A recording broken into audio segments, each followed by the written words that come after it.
Hello friends, good morning. Welcome to my YouTube channel Global English Academy. मैं Sonu sir आपके सामने दोबारा से हाजिर हुआ हूँ एक नए पेपर सेट के साथ में। दोस्तों, जैसा कि आपको मालूम है कि आपके एसएससी सीजीएल के एग्ज़ाम नियरेस्ट हैं, क्लोज आ गए हैं एग्ज़ाम, तो अब भैया तैयार रहेंगे इस चीज़ के लिए। तो सबसे पहले यहाँ चेक कर लेते हैं क्या दे रहे हैं। भैया टारगेट कर रहे हैं हम एसएससी सीजीएल 2024 को, और आज सेट नंबर 39 है। मेरा एक पूरा प्लेलिस्ट बना हुआ है, कंटिन्यू 39 डेज से वीडियोस आपको प्रोवाइड की जा रही है। ये 2023 के सारे पेपर्स हम लोग सॉल्व कर रहे हैं, और शायद एक आध कोई बचा होगा तो वो भी देख लेंगे। I think this is the last paper, फिर भी अगर कुछ बचा होगा तो मैं देख लूँगा। तो चलिए बिना समय गवाए हम अपने वीडियो को शुरू करते हैं। और ये रहा क्वेश्चन नंबर 1। तो यहाँ देखिए, सबसे पहले पेपर सेट 39 है और डेट देखिए 2707/2023, और शिफ्ट नंबर कौन सा है बेटा? ये 3rd नंबर शिफ्ट है। क्वेश्चन में क्या पूछा गया है? मोस्ट अप्रोप्रिएट सिनोनिम बताना है। The weather forecast mention that there would be a cloud burst this afternoon. Cloud burst का मतलब क्या होता है बेटा? कोई भारी भरकम आंधी तूफान आ जाना, यानी बादल का फटना, तेज वर्षा की स्थिति। कैसी स्थिति? तेज वर्षा की स्थिति होना। तो देखिए, सैंड स्टॉर्म का मतलब क्या होता है? ये होता है रेत का तूफान, रेत का तूफान। और फिर हमारे पास मतलब स्नोफॉल। स्नोफॉल सबको मालूम है क्या होता है बेटा? बर्फबारी। फिर नेक्स्ट लेटर है हमारे पास में रेन स्टॉर्म। यही आएगा बेटा। रेन स्टॉर्म का मतलब वैसे आंधी होता है, आंधी तूफान टाइप की स्थिति जो होती है रेन स्टॉर्म होती है, इसमें तेज वर्षा होगी। फेमाइन का मतलब क्या होता है? अकाल होता है। क्या होता है? अकाल होता है। तो थोड़ा सा देखेंगे यहाँ पे, अकाल। Option number 3 will be final answer. बादल का फटना मतलब क्या है? तेज वर्षा होना। तो rain storm will be our final answer, option number 3। Okay, let's see question number 2। Question number 2 is also related to synonym. अब पूरा सेंटेंस एक बच्चा क्या करेगा? पूरा पैराग्राफ पढ़ेगा, तब मीनिंग निकालेगा। और एक बच्चा जस्ट क्या करेगा कि उसको सीधा मालूम है यहाँ पे विजडम। विजडम का मतलब होता है समझ। क्या होता है? समझ, अंडरस्टैंडिंग। तो अभी इसमें देखिए, जो पहला वर्ड है क्लैरिटी। क्लैरिटी का मतलब क्या था? कोई चीज में स्पष्टता हो, क्लैरिटी होता है। इनसाइट का मतलब होता है अंतर्दृष्टि। अंतर्दृष्टि मतलब आंतरिक समझ। पॉली का मतलब हमारे पास में होता है मूर्खता। मूर्खता। और इमोशन का मतलब सभी को मालूम होता है, इसका मतलब क्या होता है? भावना। तो अभी हमको क्या चाहिए? समझ। समझ का मतलब क्या होता है? व्यक्ति के अंदर की अंतर्दृष्टि। Option number 2 will be our final answer. देखिए भाई, जस्ट 20 से 25 मिनट और आपका ये पेपर फिनिश। मैं ज़्यादा वैसे भी लॉन्ग वीडियो नहीं बनाता हूँ मैं। कोशिश रहे टू द मार्क बात हो, एग्जाम के पॉइंट ऑफ व्यू से ही चर्चा हो। एंटोनिम बताना है। My niece is an amateur artist and I hope she becomes famous one day. मेरी जो भतीजी हैं या भांजी हैं वो क्या हैं? शौकीन। यानी कि अमेचर आर्टिस्ट का मतलब क्या होता है? शौकीन व्यक्ति होता है, हैं? और वो जल्दी ही क्या हो जाएंगी? वो फेमस हो जाएंगी। बोरिंग का मतलब क्या होता है? मतलब उबाऊ, मन को अच्छा नहीं लगे, दैट इज कॉल्ड उबाऊ। ठीक है। नेक्स्ट है डिसेंट। डिसेंट का मतलब क्या होता है? कोई व्यक्ति काफ़ी ज़्यादा भोला भाला हो, ठीक है, अच्छा हो, शिष्ट हो, भोला भाला हो। फ्रीलांसिंग का मतलब क्या होता है? स्वतंत्र। फ्रीलांसिंग का मतलब होता है स्वतंत्र। और एक्सपर्ट का मतलब होता है कुशल। तो अभी मुझे किस चीज़ की रिक्वायरमेंट है? कोई व्यक्ति काफ़ी ज़्यादा शौकीन है किसी काम को करने के लिए, ये हो जाएगा एक्सपर्ट व्यक्ति, यानी कुशल हो जाएगा। देखिए, एमेचर में क्या होता है कि उसको शौक है लेकिन अभी एक्सपर्ट नहीं है, वो प्रोफेशनल नहीं है। एक्सपर्ट का मतलब क्या होता है? प्रोफेशनल होता है। क्या होता है? प्रोफेशनल। तो जो प्रोफेशनल का उल्टा क्या हो जाएगा? अमेचर हो जाएगा। So option number 4 will be our final answer. Okay, let's see question number 4। अब क्वेश्चन नंबर 4 किससे बिलोंग करता है? ये करता है एंटोनिम से। एंटोनिम बताना है। वर्ड दिया हुआ है नेव। अच्छा, नेव का मतलब होता है नौसिखिया, अनाड़ी। सीधी सी बात है, जिसको अभी जानकारी नहीं है, नेव है नया है। नेव मतलब नया। मेरे को तो ऐसे ही याद हुआ था, मैं वैसे तो याद कर नहीं पा रहा था इसको। मैंने कहाँ गया भैया? आ जाओ, मिट जाओ। अरे कहाँ चले गए कंप्यूटर महोदय? मिटा दो बस 2 मिनट के लिए। चले। तो नेव का मतलब क्या होता है बेटा? कोई क्या हो? अनाड़ी हो, अनस्किल्ड हो, इनएक्सपीरियंस्ड हो। ठीक है। पहला वर्ड है हमारे पास में जेडेड। जेडेड का मतलब होता है थका हुआ, यानी कि टायर्ड। करेप्ट का मतलब सभी को मालूम है भैया क्या होता है? करेप्ट का मतलब जो काफी बेईमान हो। फिर है कन्विंस्ड। कन्विंस्ड का मतलब होता है यकीन करने वाला। यकीन करने वाला, कन्विंस्ड हो जाए बातों से जो। सिनिकल का मतलब क्या होता है? सिनिकल का मतलब होता है चतुर व्यक्ति। अभी हमको क्या चाहिए, ऐसा व्यक्ति जो अनाड़ी है, अनाड़ी का उल्टा क्या हो जाएगा, चतुर हो जाएगा। Option number 4 will be our final answer. Okay, let's see question number 5। If you see question number 5 is related to the one word substitution, so be ready for it. बहुत आसान दिया है बेटा, सुनने में आपको बड़ा अजीब लगेगा, क्लास के अंदर जो फाइल करवाई है उसी के अंदर ही पूरा कंटेंट आया है। सीजीएल में भी कुछ अगर मान लिए जाए, अगर अगर 100% में से नियर अबाउट 85% बेटा वही सिलेबस आया जो हमने क्लास के अंदर पढ़ाया था। 15% तो भाई हम भी कहते हैं कि अनसीन पैसेज कहाँ से आ जाए हमको खुद नहीं मालूम। अनसीन पैसेज का हम कुछ नहीं कह सकते हैं, जो आते हैं इसके अंदर क्लोज पैसेजेस। क्वेश्चन नंबर 5 पर आ जाइए। ऐसी जगह जहां पर एरोप्लेन को रखा जाता है और मेंटेनेंस किया जाता है, पहला वर्ड है हमारे पास में स्क्लरी। स्क्लरी कौन होता है, जो खाने बावर्ची की जो मदद करता है, जो खाना बनाता है ना, बावर्ची, बावर्ची का मददगार, बावर्ची की मदद करने वाला, हेल्पर करने वाला।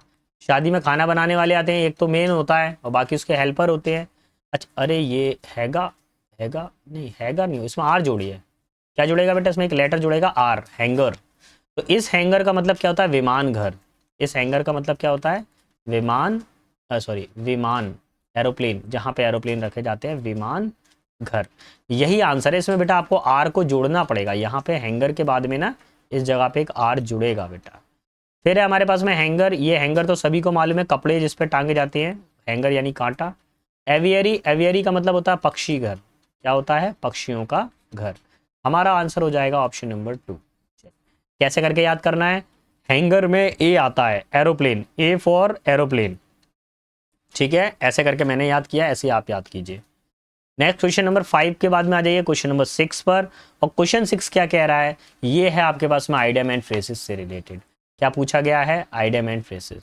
माई cousin sister Neetu had an aerial view of the trade fair from the top of the giant wheel. भैया मेरी जो कज़न सिस्टर हैं, कज़न जो है, पहली बात तो कज़न के साथ में कभी सिस्टर वर्ड का यूज़ होता नहीं है, लेकिन इन्होंने दे दिया है, ठीक है। वो मेला घूमने गई और बड़ा वाला जो झूला था, गोल आकार वाला झूला, कौन सा वाला झूला, ऐसा वाला, वो झूले के ऊपर जैसे वो टॉप पर पहुंची तो वहां से उनको क्या करा, एक बड़ा सा दृश्य दिखाई दिया है। यानी इसका मतलब होता है सरसरी नज़र। क्या होता है बेटा इसका मतलब, सरसरी नज़र, सरसरी नज़र से देखना, सरसरी नज़र से देखना। अब सरसरी नज़र से देखने के लिए जैसे पक्षी अगर ऊंचाई पे जाएगा तो क्या हो जाएगा, बर्ड आई व्यू हो जाएगा। क्या हो जाएगा, बर्ड आई व्यू हो जाएगा। Option number 4 will be our final answer. चलिए लेट्स सी क्वेश्चन नंबर 7। 7 में क्या दिया हुआ है, आपको इडियम्स बताना है, मुहावरा बताना है। Get up on the wrong side of the bed, है ना। तो मतलब बेड के मतलब जो सोते हैं आप जिस आसन से, उस आसन के गलत तरीके, गलत तरफ से आप उठे, यानी कि सुबह से ही दिमाग खराब होना। ऐसा याद कर लीजिए, मेरे को याद नहीं हुआ तो मैंने ऐसे ही याद करा था, सुबह से ही दिमाग खराब होना, खराब होना। कभी कभी ये बहुत अनलक्की डे हो जाता है। कैसा डे हो जाता है, बहुत अनलक्की डे हो जाता है, मतलब सुबह से ही सारी चीज़ें बिगड़ रही होती है। Someone who is having good day, अच्छा दिन नहीं। Go to the bed and go to sleep, जाना और सो जाना नहीं।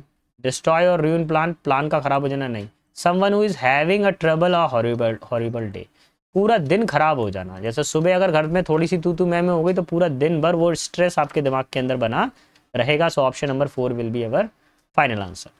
Let's see question number 8।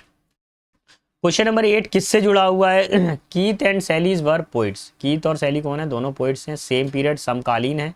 In other word, दूसरे शब्दों में कहें, दे डैश।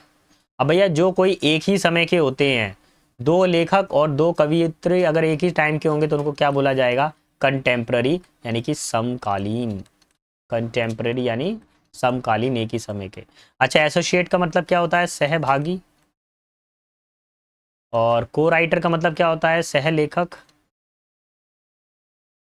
कुलीग्स का मतलब, कुलीग्स का मतलब क्या होता है बेटा, ये सहकर्मी होते हैं।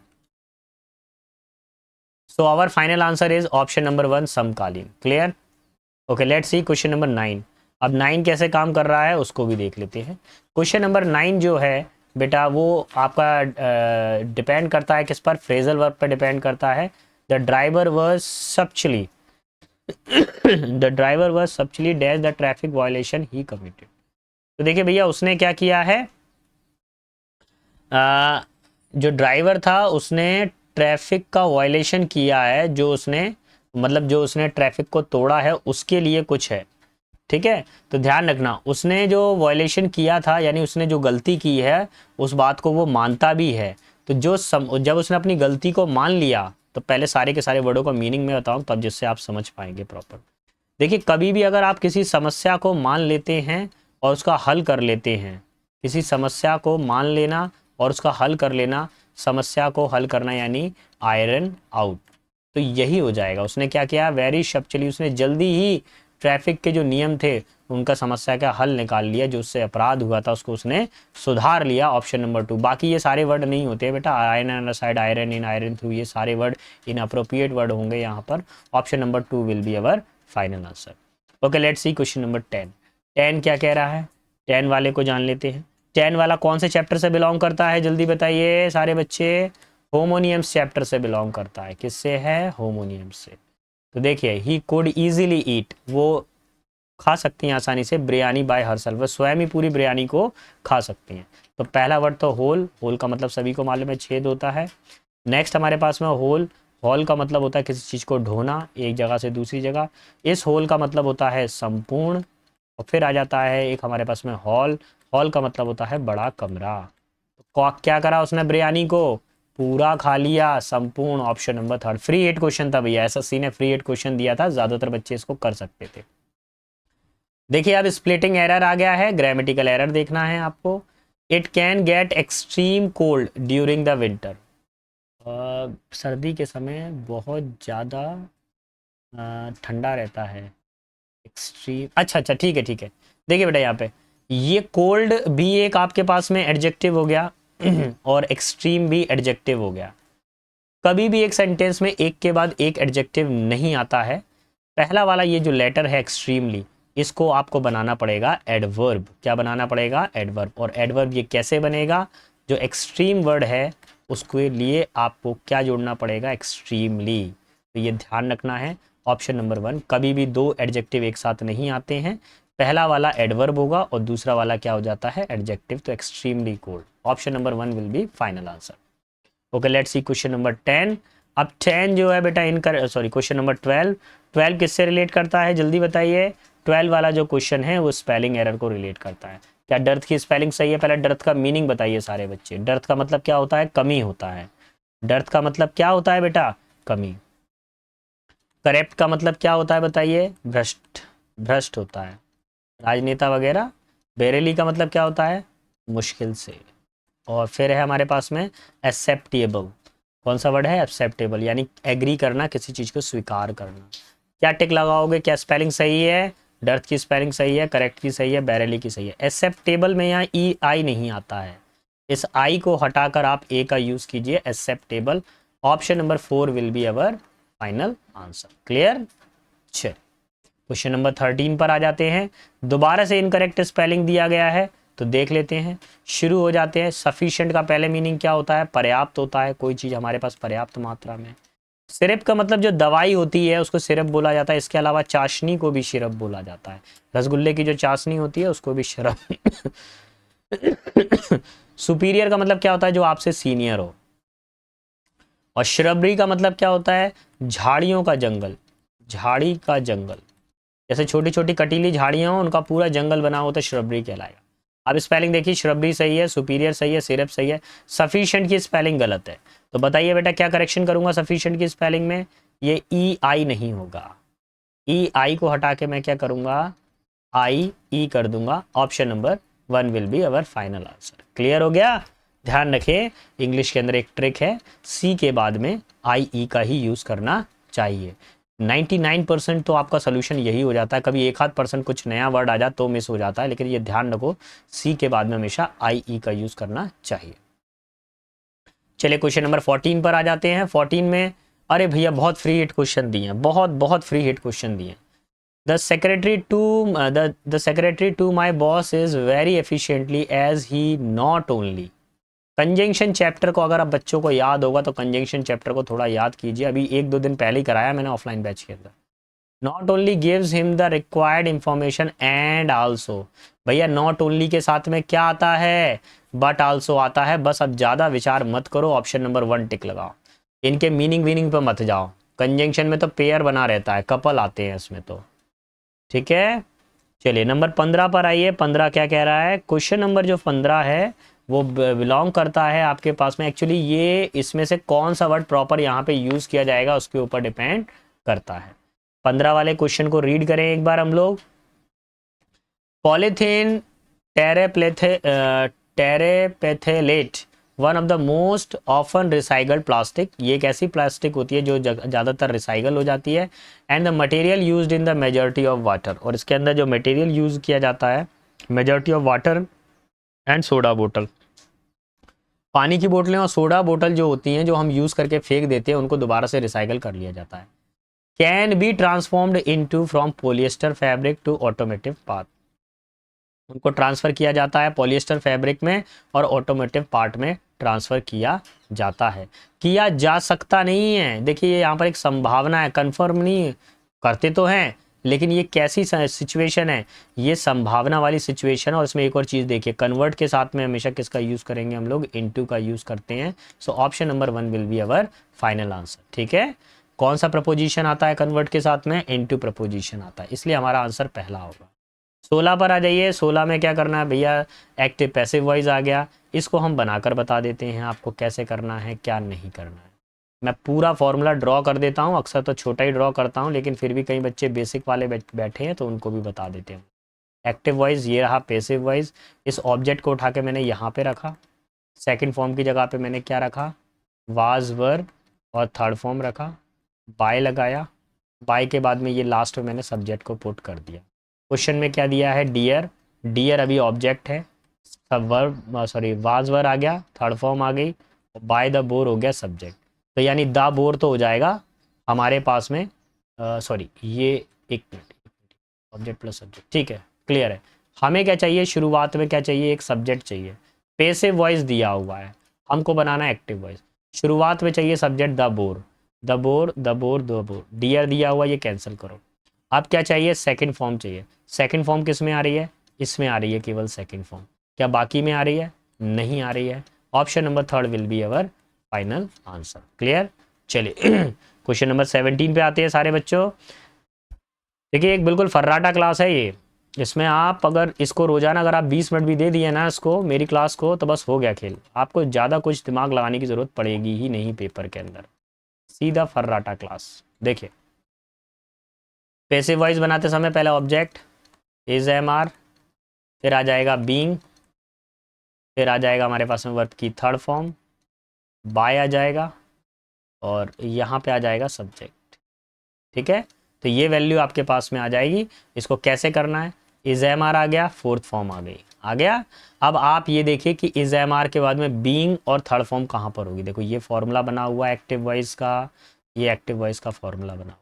पैसिव वॉइस बनाते समय इज एम आर चाहिए, बीइंग चाहिए, थर्ड फॉर्म चाहिए, शुरू हो जाइए। इज आ रहा है, थर्ड फॉर्म आ रहा है, कैंसल। इज आ रहा है, बीइंग आ रहा है, कैंसल, थर्ड वाला भी कैंसल। इज आ रहा है, बीइंग आ रहा है, फर्स्ट फॉर्म आ रही है, कैंसल। इज आ रहा है, बीइंग आ रहा है, थर्ड फॉर्म आ रही है, सारा कुछ मैच कर रहा है। Option number 1 will be our final answer, clear. अब भैया आ जाते हैं आखिरी पड़ाव पर भैया इन सारी चीज़ों के, क्वेश्चन नंबर 18 पे करते हैं, और 18 को किस तरह से डील करना है वो देख लेते हैं। आप सभी को मालूम है इसमें एक चीज़ कॉमन मिल रही है, ए, सभी जगह पे जो सेंटेंस है वो एक ए से शुरू हो रहा है। अच्छा एक चीज़ और कॉमन देखो, ए के बाद में डी है, ए के बाद में डी है। देखिए 10 में से 7 टाइम जो स्ट्रक्चर मैं आपको बताता हूँ वो काम कर जाएगा, 3 टाइम कभी कभार मिस हो जाता है, वो डिपेंड करता है सेंटेंस पर। ए के बाद में डी है तो गारंटेड है कि ए के बाद में डी से ही पिकअप करो आप। My grandfather always went to school with me, मेरे ग्रैंड फादर मेरे साथ हमेशा स्कूल जाते थे, because the school was attached to the temple, क्योंकि स्कूल क्या था, टेम्पल से जुड़ा हुआ था। The priest taught us the alphabet and the morning prayer, जो प्रीस्ट थे वो क्या कर, जो पुजारी थे वो हमको अल्फ़ाबेट सिखाते थे और साथ में क्या करते थे, मॉर्निंग प्रेयर भी सिखाते थे। ए के बाद में डी। अब देखिए वाइल द, अब इसके बाद में कैसी सिचुएशन आती है, when we both finished we would back to together, जब हम दोनों खत्म कर लेते तो हम घर पर आ जाते थे। लेकिन अभी बताया नहीं, अभी तो एक ही चीज़ बताया कि बच्चा तो अल्फ़ाबेट्स पढ़ता था, बच्चा तो मॉर्निंग प्रेयर पढ़ता था, इसके अलावा भी एक चीज़ वो बीच में क्या करता था वो देखिए। वो लोग क्या करते थे, while the children sat in the row of either side of the veranda singing the alphabet और the prayer in chorus, my grandfather set inside reading the scriptures. जब वो क्या करते थे जब वो लड़का वरांदे के अंदर बैठकर प्रार्थना को गाता था या सीखता था या पढ़ाई करता था, तो उसके उसी समय उसके दादाजी स्क्रिप्चर्स का काम और स्क्रिप्चर्स के ऊपर वो बुक्स को वो पढ़ रहे होते थे। और जब ये दोनों चीज़ें ख़त्म कर लेते थे, when we both finish we would back to together, जब हम ये सब चीज़ें ख़त्म कर लेते थे तो हम घर पर दोबारा आ जाते थे। Option number 4 will be our final answer. तो बेटा थोड़ा सा दिमाग लगाना पड़ेगा आपको, जैसे मैंने कॉमन ढूंढना बताया। इससे आपका 7 टाइम आंसर सही हो जाएगा, 3 टाइम गलत हो जाएगा, लेकिन प्रायोरिटी तो है 7 टाइम सही होने की, 10 में से 7 टाइम। क्वेश्चन नंबर 19 पर आते हैं भैया। अब क्वेश्चन नंबर 19 किससे बिलोंग करता है? क्वेश्चन नंबर 19 जो है स्टोरी मेकिंग से बिलोंग करता है। अब इसमें ऑप्शन से शुरू करिए, कौन सा ऑप्शन ज़्यादा रिपीट हो रहा है पहले तो वो देख लीजिए भैया। क्वेश्चन नंबर 19 में कौन सा ऑप्शन ज़्यादा रिपीट हो रहा है? बी, बी, बी के बाद सी, बी के बाद ए। ये कैंसिल करो क्योंकि यहाँ पे ए और सी डिफरेंट हो रहा है, ये सेम सेम आ रहे हैं, बी के बाद डी, बी के बाद डी। ठीक है, अब करना क्या है, कैसे करना है? बी के बाद तो पहले डी को रखो, पहले बी को पढ़ लो। Colonel Harland Sanders real life story of being disappointed numerous times in his life and still making the ambition come true late in the life in truly motivating. देखिए ये एक व्यक्ति थे हार्लैंड सैंडर्स नाम के, और ये अपने जीवन में बहुत कई बार असफल हुए, और वो अपने जीवन में कुछ करना चाहते थे लेकिन वो बाद में सफल भी हुए, काफ़ी देर बाद में हुए। वो कैसे हुए देखिए। Option 2, he is 7th grade drop out from who tried making of his life but found them bitter. 7th grade के अंदर क्या हो गए थे, 7वीं तक पढ़ाई की थी, उसके बाद में पढ़ाई बंद कर दी थी और जीवन बहुत कष्टकारी हो गया था। अब उसके बाद में क्या जाता है, he began selling chicken at the age of 40, और उन्होंने क्या किया, 40 की उम्र में चिकन बेचना चालू किया। But his dream of opening a restaurant was repeatedly denied him owing to the conflict and war. उनका एक ड्रीम था कि वो रेस्टोरेंट ओपन करना चाहते थे, लेकिन झगड़े और युद्ध के कारण वो उनका ड्रीम पूरा नहीं हो पाया। ही लेटर, बाद में ही tried to franchise his restaurant, और फिर उसने क्या किया, अपने रेस्टोरेंट के फ्रेंचाइज दे दिए। अगर आप KFC चिकन्स की बात करें तो शायद ये उन्हीं की बात हो रही है, मैं कंफर्म नहीं हूँ, लेकिन KFC चिकन्स के साथ में इनका नाम जुड़ा हुआ, कर्नल हार्लैंड सैंडर्स का। तो अब आज KFC चिकन्स के बहुत बड़े बड़े लेवल पर बने हुए हैं। तो option number 1 will be our final answer. क्या हो जाएगा? Option number 1। Let's see question number 20 किस तरफ का रुख कर रहा है वो देख लेते हैं। क्वेश्चन नंबर 20 के अंदर अगर आप चर्चा करेंगे तो क्वेश्चन नंबर 20 को अगर आप बनाएंगे तो इसमें सारे ऑप्शन पहले चेक करो, C, B, A, D। अब तो गड़बड़ हो गई, लेकिन इसमें फ़ायदा भी हो गया। अगर पहला मिल गया तो सारा का सारा काम हो गया। तो देखिए सुनिए, कभी भी ऐसा सेंटेंस आए सबसे पहले बंदे का नाम ढूंढना चालू करो कि ऐसा कहाँ पर है जहाँ पूरा लॉन्ग फॉर्म आ रहा है पर्सन के नाम का। जब भी कभी सेंटेंस शुरू होगा, जैसे मैंने बोला Mohandas Karamchand Gandhi was a great leader of India, पहले मैंने क्या बोला, मोहनदास करमचंद गांधी। उसके बाद में मैं बोल रहा हूँ mister MK Gandhi did a lot of thing, उसके बाद में बोला कि महात्मा गांधी जी ने बहुत सारी चीज़ें की थी। तो पहले जब मैंने बोला मोहनदास करमचंद गांधी, एक फुल नेम बोला, फिर मैंने शॉर्ट नेम बोला। तो ऐसे ही ध्यान रखें, पहले फुल नेम आएगा, option number 1। William Shakespeare is considered that as the greatest dramatist and the poet of English language। ठीक है, विलियम शेक्सपियर को एक बहुत ही बड़ा नाटककार और अंग्रेजी भाषा का कवि माना गया है। सी के बाद में आएगा A, यही वाला ऑप्शन हो जाएगा। इन शेक्सपियर्स हैंड, देखिए पहले इनका फुल नेम बताया, अब उनका केवल surname. In Shakespeare hands English drama, फिर उसके बाद में आ जाएगा सीधा दिया हुआ है अचीव्ड अ मैचलेस ब्रिलियंस, फिर आ जाएगा last sentence that one shown fourth in his early history place. भैया सबको मालूम है विलियम शेक्सपियर का एक बहुत बड़ा नाम है इंग्लिश लिटरेचर के अंदर, तो उन्हीं के बारे में चर्चा की गई है। Option number 1 will be our final answer. Okay, class के आखिरी पड़ाव पर आते हैं, जस्ट 2 मिनट्स दीजिए, 3 मिनट्स के अंदर कंप्लीट करते हैं हम इसको। कॉलोनिज्म का मतलब होता है उपनिवेशवाद। अब इसके अंदर क्या होता है, उपनिवेशवाद के अंदर मतलब कॉलोनियाँ बनाई जा रही हैं कुल मिला के। Had a great impact on the life of the aboriginal. Aboriginal कौन होते हैं? स्थानीय लोग, ऑस्ट्रेलिया के स्थानीय लोगों के ऊपर। हु वर